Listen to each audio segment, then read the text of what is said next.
So, Lewis, Yeah. you were asking about Jeffrey's ArcOS version. It's got to be 501. It's gotta be 501. Yeah. Yeah, for some reason, we should have detected that 4965 card, not had to add it manually. Yeah. So, we need to look at that a little bit. Yeah. closer. Is it I might for the 808-649-65 for what? The Yeah, 8086. PCI ID is an 8086 4230. 4230, that's the PCI ID? Yeah, that's the PCI. Yeah. I haven't tested that on my fleet yet because for printing issues, I'm just sort of on hold on the test. So.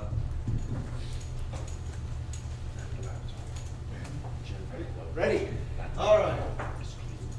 So on our platform, a few years ago, we ended up getting the RPM Yum system, which is in conjunction at this point with the Warpin for being able to install packages. So one advantage that Yum RPM has over Warpin is the ability to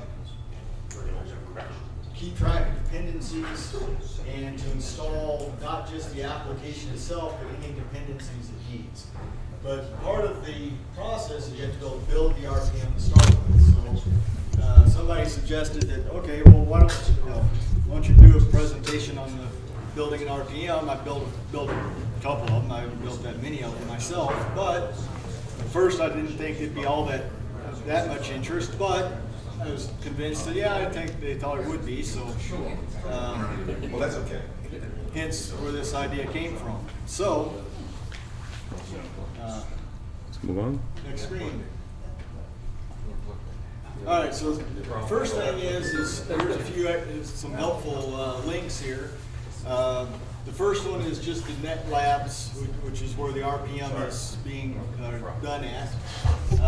And that's just, the first one's just the RPM, main RPM page there. The next one is actually how to build it, and then if you're actually building your own applications, it gives you some more information. Now this particular presentation is just binaries. I'm not doing building an RPM from source. With sources, I'm building binary ones in this case. But you can build, you can go in there and build a your application, your RPM, so that it pulls the code actually from a Git or SVN repository, pulls the code down, does the configure, does the build, and then packages that.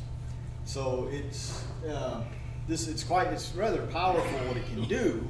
It's just gets more and more complicated as you as you get there. But you're saying that if you're a packager and you say, okay, build this thing.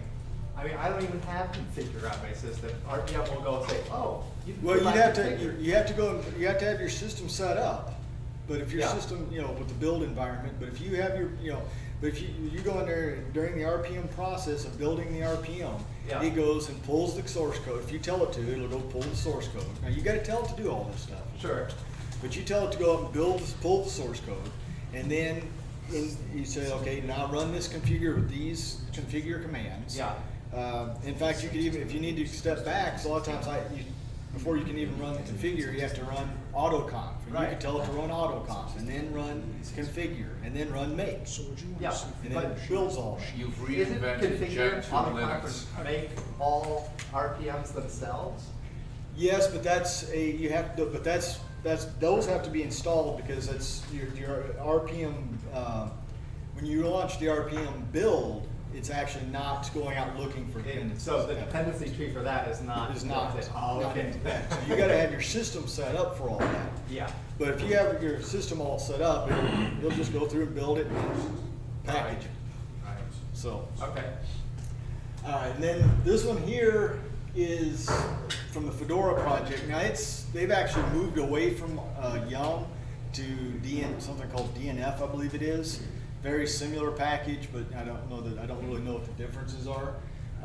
They used to have a really excellent page out there for telling you how to build this stuff, and unfortunately, it's used to, and I can't find the references even to know what to go look for under the archive site to find it, but they used to have some really excellent ones that just broke it down and it was easy to follow, and you created it.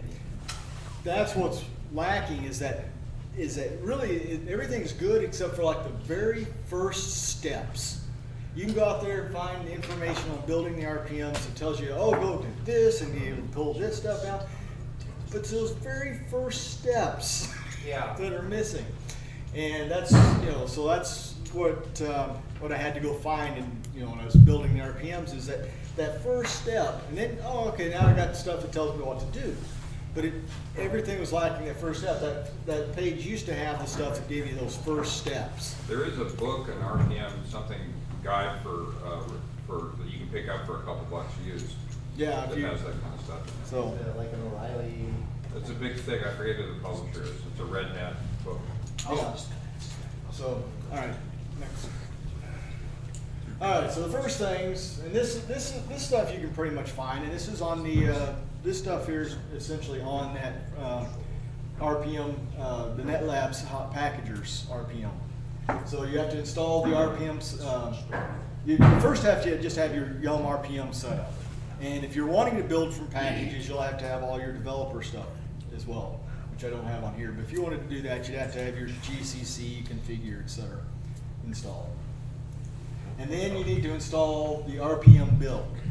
Now, what they didn't have on the site is you also need to install this OS2 RPM build, which I had forgotten about until I was using this new machine over here, and I went to build the thing, and it's like, why is that error coming up? And I had to go do a search, which that's where the ANPM stuff is really nice, is when you go search for a specific thing. It's a lot easier to do that than trying to remember the commands to do it by hand, and you go, oh, okay, it's in that package there. So we need this, you want this package as well. Let's install OS2 RPM there. And then on the site it says if you run the RPM build, it will build these directories for you. I haven't found that to be the case. I had to build these by hand. So these are the ones I built. Now this last one, I'm not sure if that one's actually required as one I built at one point. I'm not sure if it's actually being used, but the other ones all have points. Now the stuff I'm building, the sources one is not being used in the SRPMS one is not being used for the stuff in the way that I'm building these particular ones. But those are, ones that are typically used, in building RPMs. So, all right, so this is the nitty gritty of doing the RPM build, building an RPM. In particular, placing the files. Now, this isn't the details, but these two things here, placing the files, which is what nothing tells you. This is where you need to stick the files and how you need to stick them in there. But there's information on the spec files, which is also critical. But nothing tells you, okay, this is where you put those files, so it knows where to find them when you're actually working with them. So this is the part that was the queer, that I had to actually look up. But once you actually get these things kind of in there, there's nothing really to it for, at least for a what do you call it, a binary build. This is what they call a binary build. So, and that where it goes is, now I've shortened it off, taken out the home location on that for space, but under RPM, the build directory. It's the build directory is where all the files, you're going to stick those files. And if you want them in a directory, you create a directory in there and stick the files in that directory. Like I said, can't have directories. And you should clean up the build directory, but it's not absolutely required because of the way that the spec files work. It's not absolutely required, but it makes it a lot easier to use wildcards in other areas if you do so. But if you're not using wildcards, it's not absolutely required, but you should probably do so. I didn't on mine just because I was playing with the thing. But then there's this correct the spec file, which I should have put in here. That goes under RPM build spec. So we got RPM build is where the files go. RPM spec RPM build spec is where the specs file goes. And well, I guess I put it here, I just didn't fill it out in the specs file. I should have put it in another form, but use examples. They've got examples everywhere on the spec files. They've got them out on those pages I gave. You can go out there and pull their RPMs down, look at their spec files. You know, use examples because that'll tell you, you know, exactly what you need to do. You can look at it and say, I'm trying to do something similar to what they're doing in this package. Go look at it and see how they did it. Names are case sensitive. One place you'll see that is if you look at the file packages that are available from the Net Labs, you'll see an SDL lowercase and you'll see an SDL uppercase. And because one's uppercase and one's lowercase, they don't see each other as being related to each other because they did this because of the case. And so you'll go to say, okay, I want to install, I see this SDL package in available stuff, I want to install that. And you go to install it and says, well, that conflicts with this other SDL, which is, you know, the uppercase. The uppercase one being the newer one in this kit, you know, in this particular instance.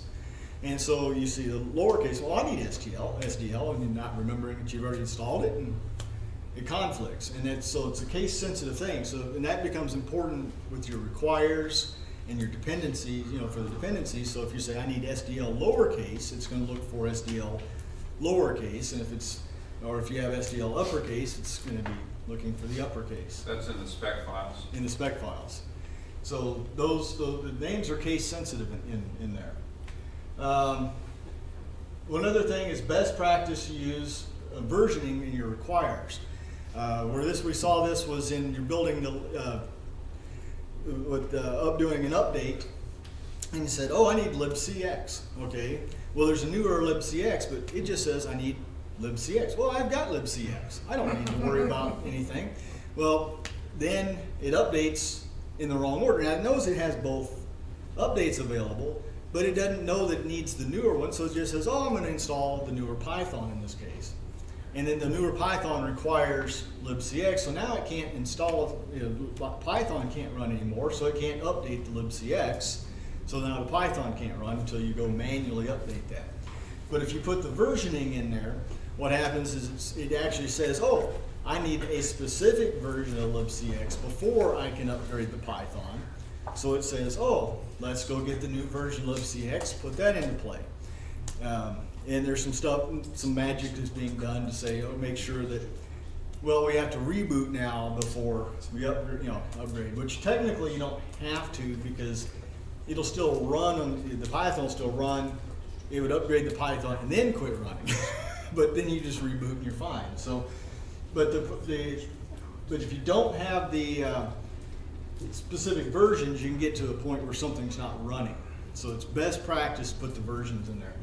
And like I said, you can use wildcards, and I'll be showing some of that. But what happens is you have to tell it what files you're putting into place, and you have to be specific. But you can use wildcards to be specific. So you can say, if you've got any file out there that's being pulled in that's not being specified, it'll say, I give up.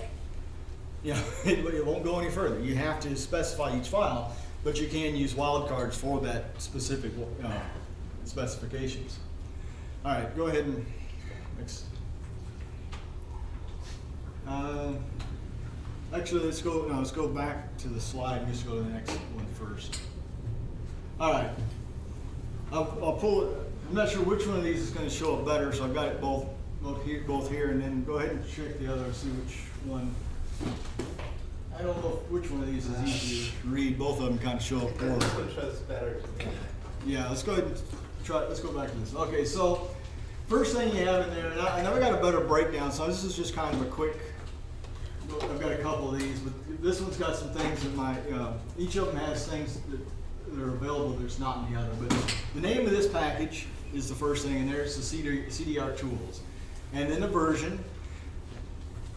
And a release. Now the release could be that there's no change in the actual program, but there was something maybe I wanted to update the package for whatever reason. So, or maybe there's just some small change that's not really the CDR Tools program hasn't changed, but the packaging for whatever needed to. So you can get changes in the release there. And maybe there's a small package, change to the CDR Tools, but not enough to, to really change the CDR Tools. But I needed to update I needed to be able to get a newer one to trigger a update in Young. Summary, that's mostly human for human consumption. The license is not a required field, of course, but if you're running but it tells you if it's a GPL, it could just be a freeware thing that you've built yourself or whatever. URL is not a required field, but if you've got a URL for the thing, you might as well put it in there so people can go look it up. Obsoletes is this one. If they're talking about the packet, the release there. If there's an older release, this one obsoletes the previous one, so that it goes in there. Now you've noticed we've got some percent version, percent release, temp path. These are variables that the RPM recognizes. These are not. And they'll pull, like the version comes from up above on the version, the release comes from there. Temp path, it knows, in this case it put the temp path under Unix root var temp, or TMP I should say. And there may be a way to change that, but I haven't looked into that. I just let it do its thing and just made sure that directory existed. Build architecture is for a binary important if you are doing multiple arches, but if you've only got one, it's less critical. But it's best to have. I don't know if it's an absolutely required field. In this case, CDR Tools, I have no idea if it was an i386 or 686 or whatever. I'm not even sure what compiler it was built from. I just had the executable, and I just went with i386 because that was, at the time, things like that seemed to be used like that, but i686 is now the default that we're building to. Like I said, if all you have is one package, it's kind of a moot point unless you have multiple arches anyhow. And requires ASPER-out. Now, I should have at the time I didn't really realize this, should have put some versioning on that. Now, how often ASPER-out's going to change, that it's going to be an issue, I don't know. And it shouldn't break the system by not having it there. So if it sits there, and if there is an updated ASPER-out, that should come up as a update anyhow. So that's not one that should be problematic for us, but best practice would then have a version on that. Description, again, this is for human consumption, but this one here is a little more important than the summary. It's one that if you sit there and do the info on it, you want to have something that tells them what it actually is. Description, if it just said CDR Tools, which I've seen a lot of the packages on the Linux side, just says some, basically almost a repeat of the package name, so you still have no idea what it is. But so that's for human consumption, so the best thing to do is have a real description in there. It tells people what it is. Now this next line, I found that if I ran the LX Lite on a DLL, it was, and possibly on an executable, I can't remember, it was stripping the build level information out. So I told it not to run the LX Lite. And I can't figure out how to tell LX Lite not to strip build level information out when it runs. I'm guessing there's probably a way to do so, because I see the things that's got build information and they've had the LX Lite run on them. I just hadn't figured that out yet. All right, so then the install, and it's just a process of where it's putting things. Now, the RPM build root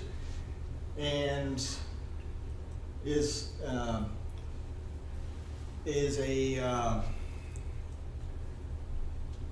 another variable that the RPM build keeps track of. But you go in there and you start, first thing you tend to do is go and remove it, delete it so that it cleans it out to make sure that there's nothing left behind on your last build process. Make sure it's not picking up some kind of junk. It's not, some of these things are not absolutely required, but these were things that they talked about being a common practice to do.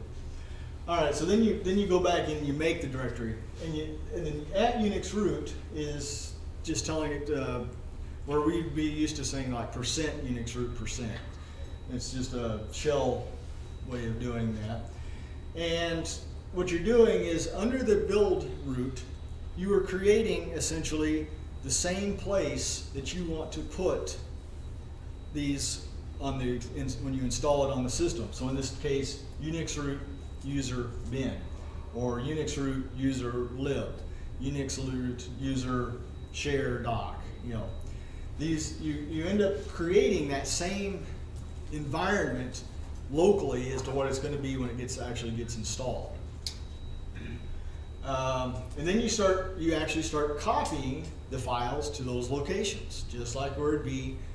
And so you're copying it, in this case, read CD, record. And this is where I could have, here I expressly put in each file. But here you could actually cp-p, and I could put in asterisk.exe. I just want to copy every exe file to this location. And I could have just done that with one line there is acceptable.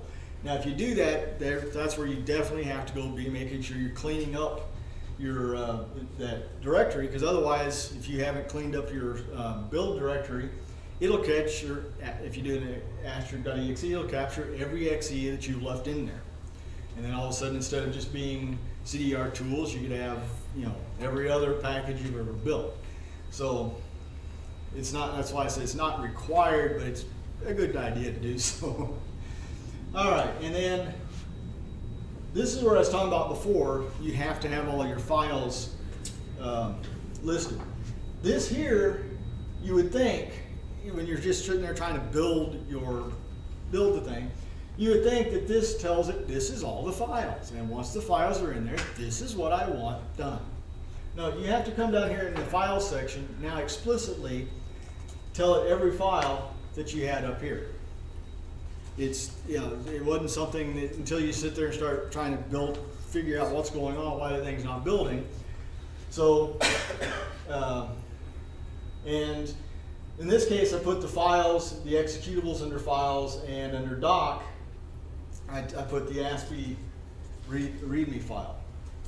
You can put that under files, and you just tell it, you know, instead of bindir, you'd tell it like doc something. You can give it a full path. You don't have to use this. Even you could use actual pathing in there, but you have to tell it every file. And so again, this was, I think, one of the first ones I built. So I'd sit there and I was explicitly telling it each executable versus using asterisk.exe there. But you have to specifically tell it, and even though you've told it user bin here, you have to still come over here and tell it bindir. Again, you're having to repeat this, and I'm not certain why that was decided that was needed for, I'm guessing, some sort of a sanity check, but that there's the thing that caught me up. Well, first knowing which directory to put the files in, and then realizing that those things had to match. You would think that, okay, I just need these files here, now it knows what's in there, go make it. But you have to tell it which ones. You can do the next. All right, so this one here, again, the same type things. You're removing the directory, creating the directories, copying the files. And here I did use asterisks, asterisk DLL, asterisk text, telling it, and I did an asterisk text up here, but here I told it expressly which files to put into the doc. And I'm not sure why I did that as opposed to an asterisk, but either one would have been acceptable. Again, here at Build Arch, I went with I-686. I pulled in all these cases, I pulled the description off, off the package's description. I didn't create my own. But if it didn't have a good description, you want to give it a good description. This one here, we've got the name, uppercase, GBMDLL, version 176. If you go to the next. All right, so this one here, a second, I had this one.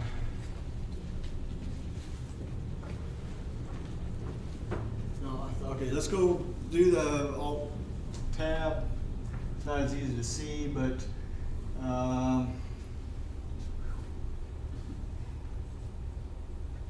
so it provides GBM DLL. Click over on the GBM spec.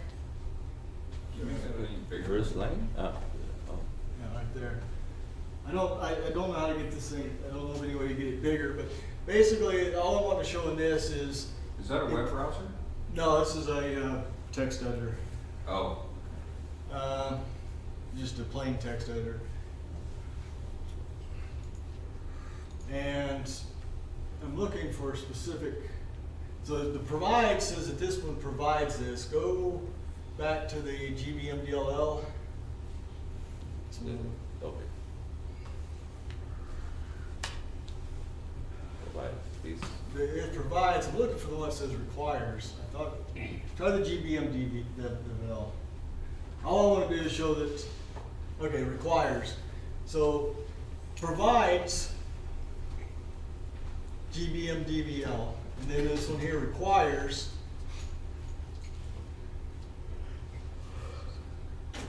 Okay, this one's GBM. It requires GBM DVL. It provides. Okay, this one's GBM DVL. Requires that. It provides this, and it requires that one. If you go to that one, it says provides GBM DLL. That's the interrelationship. That's how it knows this is what I need. This is what this package provides. Is the provides and the requires. So, and like I said, it'd be better if this had some versioning on the requires and on the provide. Well, the provides does have, but it'd been better if the requires had a versioning on it. Go ahead. Okay. All right, so this is just a same thing, just a little bigger so we can see it. So you got the name, the version, release, summary, license. I didn't find an actual license on the thing, so I just said free to use because that's what the thing it said on it. This is Paul Ratcliffe's webpage there. It has it. Again, it obsoletes the previous version. And in this case, I think I did actually build two packages because I built one bad, and so then the second package, and so it obsolete, the obsolete one provides, because we need this for the CDR tool, so it's providing Asper out, and build root. And again, this is almost all coming from RPM build variables. So the temp path is known, the name comes from above, version from above, release from above. Build arch, I just said, okay, it's 686. Try to give it a good description. All right, so this gives a little better breakdown.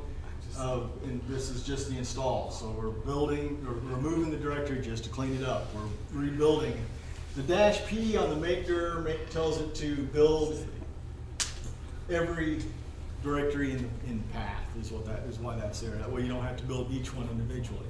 If you don't do that, you'd have to build each directory in this individually, which can be done.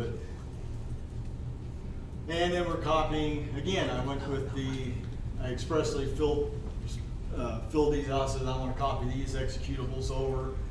And I want in this case, this one is a special case because I'm putting these not into the Unix root location. So what I did is I said, okay, I'm going to create a var temp to put these in on the Unix var temp. It's just where I said, okay, that's where I'm going to stick this. And I stuck everything in the var temp. And I said, okay, copy it there, copy it there, copy it there. Next slide. And here I'm saying, okay, I'm going to put everything into the temp path. And just because everything's going in the temporary path in this particular case. This is kind of a special case. Go ahead and then this is where it has the ability to do a post install scripts. And in particular, what I did with this one, and this is why I went ahead and used this for this particular example here, is I said, okay, I have copied everything to the temp directory during the install process, what they call the install process. Now during the post install, I tell it run this script. In this case, it's a rec script that I'm running. I can run a rec script. I can run a bash script. And you can do this on Linux too. You can run a rec script, bash script, whatever.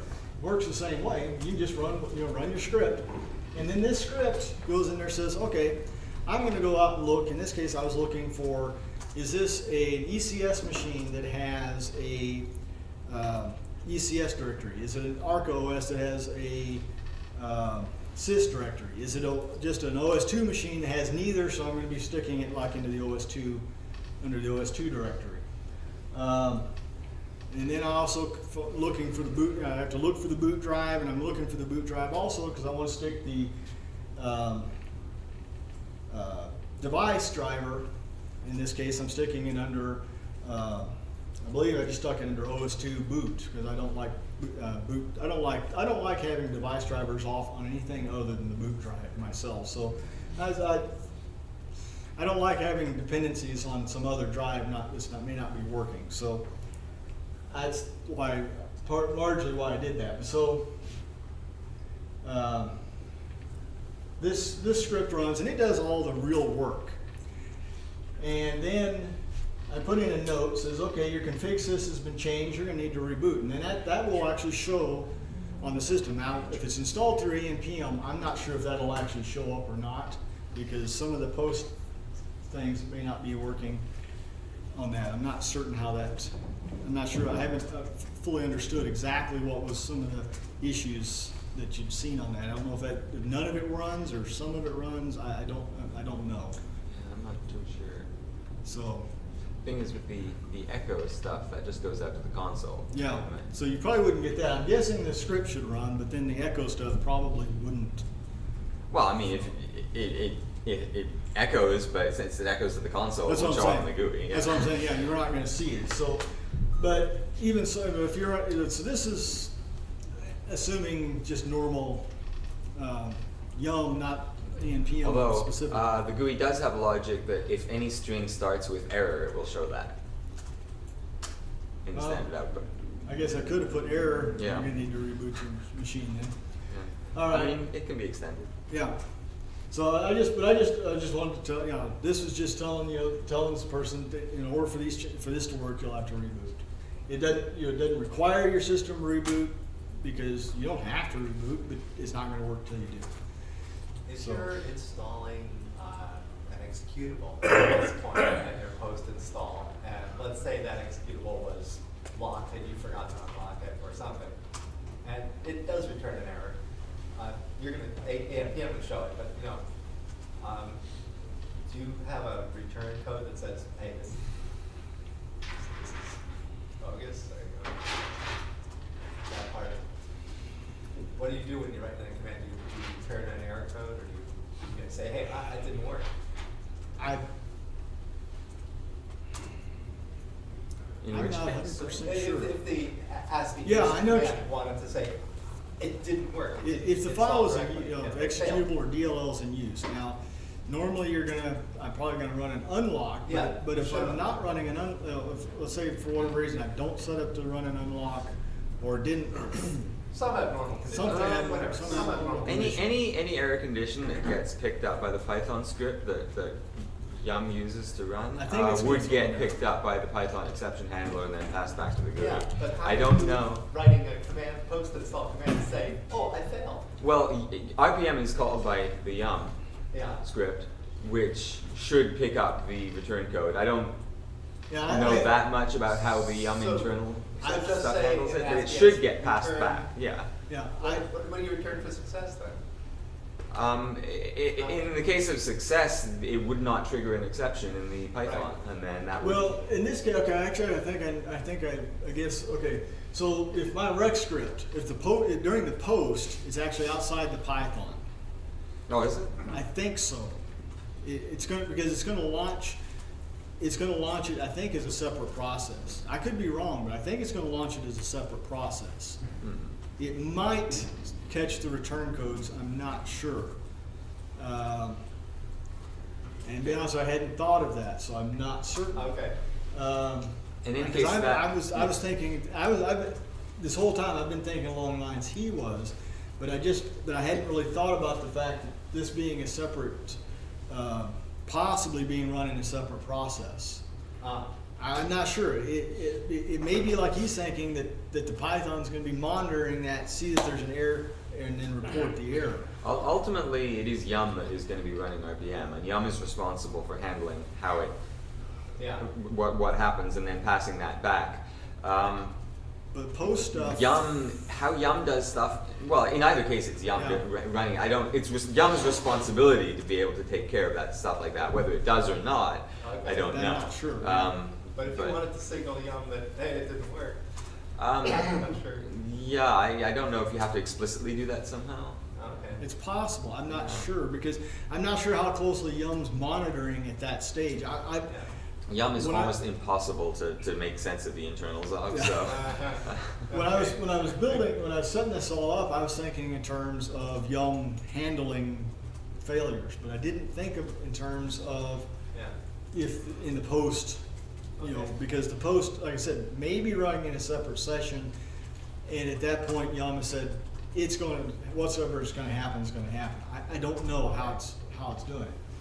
Because my assumption originally, and this is, not a good thing, assumption, but was that Yum would be taking care of handling errors. And it just remembers to put the icons on the desktop also Yeah. with rec script. There may be a way to do that with the Yum stuff. I'm not sure. Okay. My way of tending to do things is through Rex, because I know Rex, and so I would tend to probably do that in a post with a Rex. There may be some tools in the Yum stuff that would do that. I think there may be. They do have something that. No, there's something else. In the back of my mind, it seemed like there was something that they had to be able to create icons, but I'm not familiar enough with that Yeah, process. you'd have to ask Bitwise. Yeah, I'm not familiar enough with that process to say for sure. Like I said, I would tend to do a rec script because I know how to do that versus trying to learn something else, and this gives me the ability to run that post, in the post process. All right, let's go to the next one. I'm not sure how I'm doing for time, but You have 3 minutes. okay, so that should be good. All right, so just like there's a post install, there's also a post uninstall. And at first, because the way I was doing this, there was really, if you just run the install on this particular package, it wouldn't have really done anything, because all the real work, even where the files were ending up, was being done by a rec script. And I was like, oh, if I did a rec script to install it, I can do a rec script to uninstall it, and I just, as part of my install process, I install the uninstall script, and then I say, okay, I need to when the install is done, during the uninstall, I run the uninstall script. It goes and cleans everything back up so that, does an actual uninstall. Now, in the uninstall, I've got these cube, and that's somewhat important. I have those in the rec script on the post instead of in here. I don't remember what, it seemed like for some reason during the uninstall I needed to do that from here. It didn't work correctly, or either it didn't work correctly in the script on this side, or it didn't work correctly during the install to have it in this section. I can't remember which one it was, but it seemed like there was a reason at the time I had one in the rec script and one in the uninstall section here. But that %cube is running a command called cube, which allows you to make changes to the config.sys. Now, unfortunately, they've only got version 2 dot something, and version 3 is the version I really needed, which is why another reason I ended up going writing my own rec script, because the version they have didn't properly find the boot drive or something for me. If they just had the next version up, I would have simplified my life. Who provides Cube? Is that part of the? It was originally an IBM program. Well, I know. script, It's installed in the, I think it's installed by default as part of the Yelm package. Okay. It's the installer uses it, so I think it's probably installed by the installer. The thing is, there's a few different versions floating around. The latest version, the one our installer uses, I think might be more recent than the one in the IBM Yelm repository. Because there's like 3 dot something is available, and the Yelm repository was like 2. And so when I was building it, I'm sitting there running into that. And there's also another version, I think it's on Hobbs or something, which is a version higher still, but that was completely rewritten by some other person, and it isn't necessarily compatible with earlier versions. Wow. But Yeah. the operating system is providing Cube rather than RPM. I'd have to check. Okay. Well, RPM Yelm installs it. Oh, okay. I'm certain that I know that they install it. It's because they use it Yeah. themselves. Yeah. It's part of the bootstrap. It's part of their bootstrap. So it's there. You can rely on it being there, but you can only rely on the version that's part of theirs. You can't rely that somebody's went and got a newer version, and I can't do it through the requires because they don't have a newer version. If the newer version was out there, I could say requires the newer cube, and it would actually go and install the newer cube before, and then that'd be good.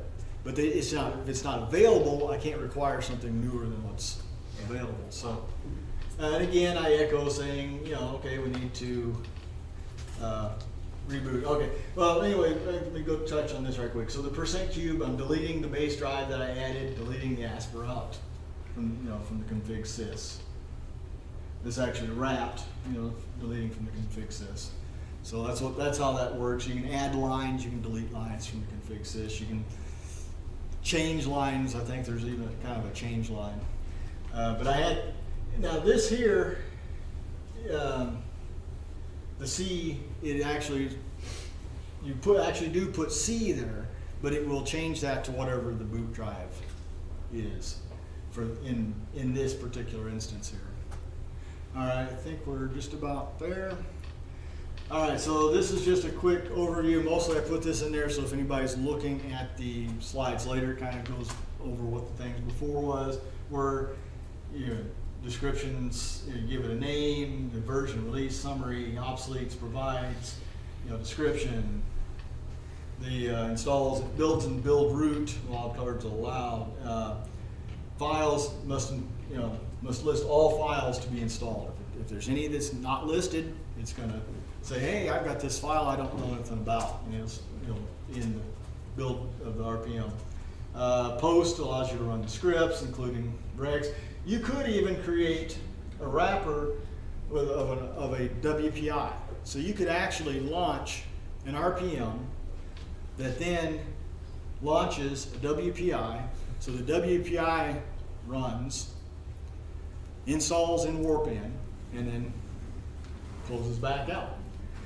All right, and then post run. Again, you can run scripts, use the cube to make changes to your can fix this. All right.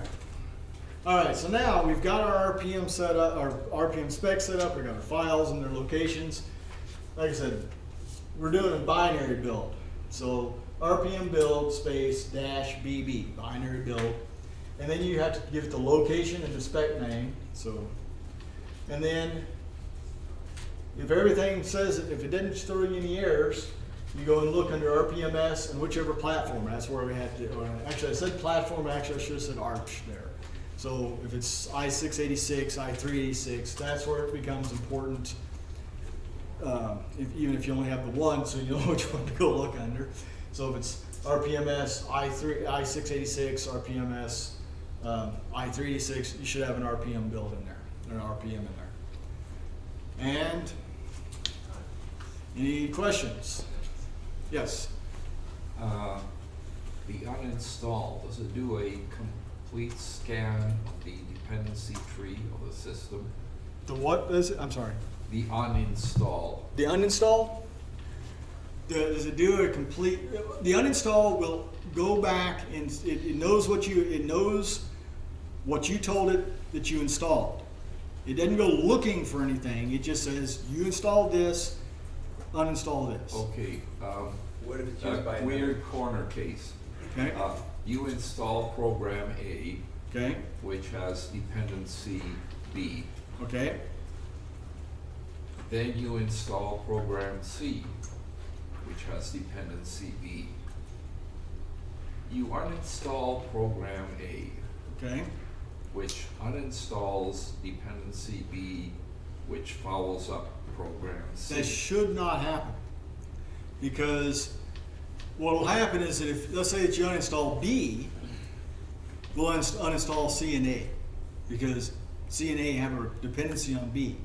So if you uninstall a dependency, it will also uninstall anything that that's dependent upon it.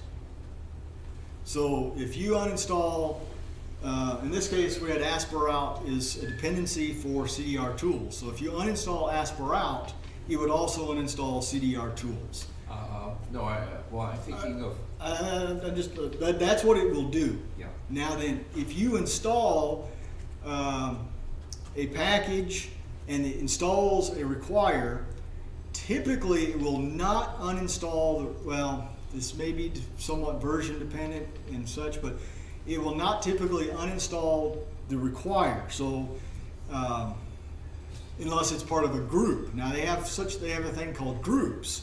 And so if you install a group and it has all this, and then you uninstall the group, it will uninstall everything. But it should keep track of the fact that even if normally it would say, okay, if I install A, it installs B. And if you uninstall A, I don't think it would normally uninstall B, but even if it would, if you installed C that has a dependency, it should keep track of that. I'm not familiar with it removing the B, the dependency. It'll remove anything that is required on that dependency. So if you remove the dependency, it would remove anything that is required by that dependency. So in your scenario, if it did uninstall, if you installed A, it forced B to be installed. You installed C that required B, and if you uninstalled B, if it did if you uninstalled A, if it did uninstall B, it would also uninstall C. It would keep track of that. But I don't think it's going to. I think it's only going to uninstall A under normal circumstances. Like I said, there's ways of hooking things such that, like I said, groups, and there may be other ways that there's ways of hooking things that possibly if you uninstall the one, it'll also uninstall the other. In that case, it would also have to uninstall C. So,